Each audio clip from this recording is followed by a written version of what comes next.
हमारे यहाँ एक आती थी दादाजी के समय में, फिर सत्संग सुना।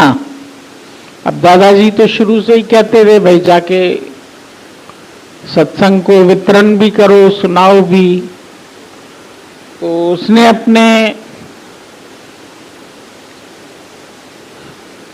मोहल्ले में इधर उधर अपने कुछ डिसाइपल्स भी बना लिए थे, शिष्य भी बन गए थे उसके।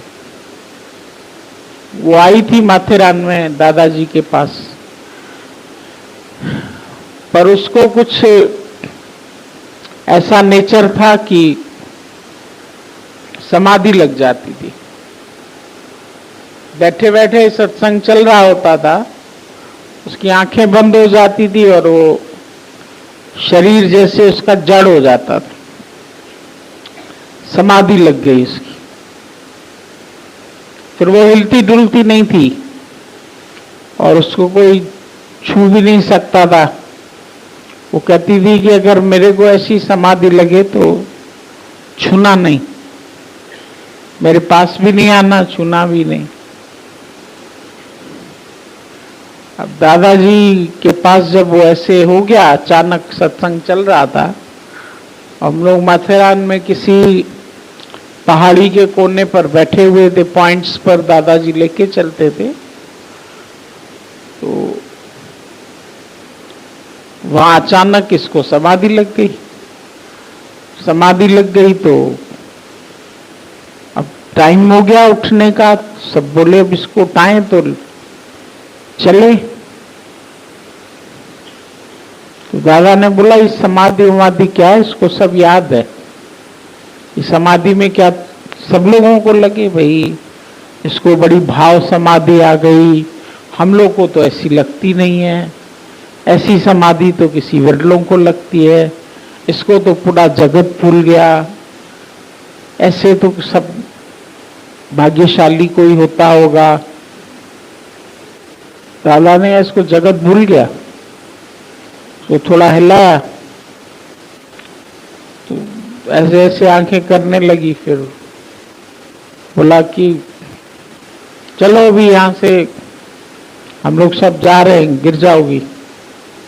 वो हिले ही नहीं, चले ही नहीं। तो बोला चलो इसको याद कराते हैं। बोला तुम्हारे कितने शिष्य है? तो एकदम से बोलती है 16 शिष्य है, 15 शिष्य है। फिर क्या क्या नाम है, तो उसको नाम भी सारे याद थे, सबके नाम भी गिनाने लगी। तो दादाजी ने बोला देखो तुम सब खुश हो रहे, देख रहे, तुम बोलते हैं इसको समाधि लग गई है, अब इसको जगत कहां भूला। समाधि ऐसी है इसकी जिसमें इसको सब नाम रूप याद है, इतने शिष्य है, इतने नाम है, इतने ये है। तो ये जो अंतःकरण के अंदर तुम्हारा मन रचित संसार है, ये तुमको भूलता नहीं है। भले आत्मा आत्मा तुम लोग भूलते हैं। ये दादाजी ने जो समाधि सच्ची है उसमें जगत की विस्मृति हो जाए, चाहे आंखें खुली हो तुम्हारी, जरूरी नहीं कि तुम आंखें बंद करके बैठे हो तो ये समाधि है। आंख खुली है, तुम चल रहे हो, फिर रहे हो, घूम रहे हो, पर अंदर में तुम्हारे जो संसार है उसकी प्रलय होनी चाहिए। जो मनोमय सृष्टि है तुम उसकी प्रलय करके नहीं चलते, मनोमय सृष्टि तुम्हारी बनी रहती है और तुम कहीं भी रहते तो तुमको वो याद रहती। जब तुम्हारे अंदर की मनोमय सृष्टि का नाश हो जाए, मनोमय सृष्टि नहीं नाश होती, वो बनी ही रहती है। जब वो भूल जाए, अब वो जो इत्र वाला था उसने जब ऐसे उसकी मृत्यु देखी, अब उसका भी कोई कर्म खुला होगा पिछला, उसके अंदर भी ऐसी विरक्ति आ गई तुरंत ही जैसी दुकान थी ऐसे ही छोड़ के वो निकल गया। बोला गुरु का मतलब क्या होता है? जो तुम्हारे अंदर के गुप्त खजाने को साकार करके दिखाए, प्रकट करके दिखाए। शक्तियां तो सबके अंदर है, लेकिन उन शक्तियों को कोई उजागर करे, कोई प्रकट करे। इतनी मनुष्य से इतने इन्वेंशंस हो रहे हैं, तो कैसे हो रहे हैं? ऐसे तो नहीं कि शक्ति नहीं है। इतनी साइंस ने तरक्की की है, इतने हवाई जहाज, इतने रेलगाड़ियां, इतने ये पंखे, एसी। तुम सारा टाइम साइंस के युग में बैठे हैं और हर चीज को इस्तेमाल भी कर रहे हैं। इतना सा मोबाइल लेके घूमते हैं, दुनिया भर से बात कर सकते, ऐसे ऐसे करके नंबर मिलाते हो। अब बताओ जिसने उसका इन्वेंशन किया होगा, बनाया होगा, तो दिमाग से ही तो सब निकला है। इसो जो कुछ भी निकला है, जो भी साइंस की इतनी उपलब्धियां हुई है, अब ये तो नहीं है कि तुम्हारे पास दिमाग नहीं है, दिमाग सबके पास है। या खाली शक्तियां किसी किसी के अंदर है, सबके अंदर नहीं है। वो शक्ति हर एक के अंदर है, पर उन शक्तियों को एक नया रूप देना, ये गुरु का काम है। हम लोगों के अंदर की शक्तियों का भी हमको नहीं पता है कि हमारे अंदर क्या शक्ति है, लेकिन आज जो तुम्हारे अंदर से भी उजागर होती है शक्तियां, वो तुमको खुद महसूस होता होगा कि कब से हुई, कैसे हुई? गुरु के मिलने के बाद।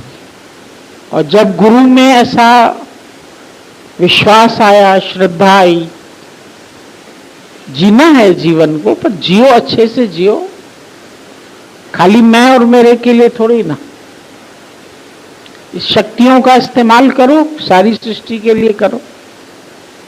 बहुत कार्य तुम्हारे से हो सकता है। क्यों केवल एक कुटुंब परिवार को ही मेरा बना करके तुम बैठे हैं, उनका बोझ लेके बैठे हैं, उनकी चिंताएं करते हैं, उनके रहने की चिंता, उनके खाने की चिंता, उनकी व्यवस्था, कभी उनसे छुटर-पुटर लड़ाई, कभी झगड़ा, कभी वैर विरोध, कभी ईर्ष्या। हर घर की कहानी यही है। कोई भी अंदर से इन बातों से खाली नहीं है। कोई घर नहीं होगा जहां रोज क्रोध ना होता हो, जहां ईर्ष्या ना होती हो, जहां जलन ना होती हो, जहां राग द्वेष ना होता हो, जहां अंदर कुड़न ना होती हो। हर घर में एक दूसरे के प्रति संभावनाएं नहीं है, प्यार नहीं है। कोई किसी से बढ़ रहा है, कोई किसी से बढ़ रहा है। जो तुम सत्संगी आ रहे होंगे तब भी लोग तुमसे बढ़ते हैं कि क्यों जा रहा है, क्या करने जा रहा है, सारा दिन क्यों जा रहा है, विक्षेपता। अरे तुम अपनी खुशी के लिए जी रहे हो, अपनी खुशी के। कोई किसी को स्वतंत्र नहीं रखता, हर एक बांध के, जैसे पशुओं को बांध के रखते हैं, तो एक दूसरे को बांध के रखना चाहते हैं। कोई मार पीट, लड़ाई झगड़ा, कहानियां लगी पड़ी है हर घर में। जीना नहीं आता, जीने की अकल नहीं है, और छोड़ भी नहीं सकते क्योंकि इतना सबके साथ तुम्हारा अपनत्व है। गुरु कहेगा इतना बोझ लेके क्यों चल रहे हो, किसके लिए इतना सब एकत्रित क्यों कर रहे हो, इतनी माया क्यों एकत्रित कर रहे हो, क्यों संसार की बातें करते हो, भाई की, बहन की, संसार की, माँ की, बाप की।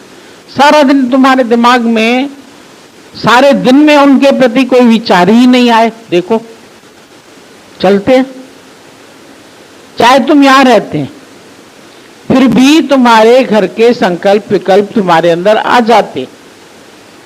क्यों आते? हम कह रहे उस गट्ठर से तुम खाली होते।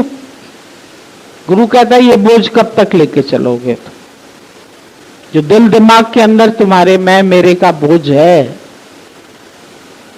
प्रॉपर्टी नहीं है तो मैं मेरे तो हैं तुम्हारे, उनको तो बना के बैठे हो, उनके लिए तो जीवन दे के बैठे हो, उनके लिए तो श्वासें चलती है तुम्हारी।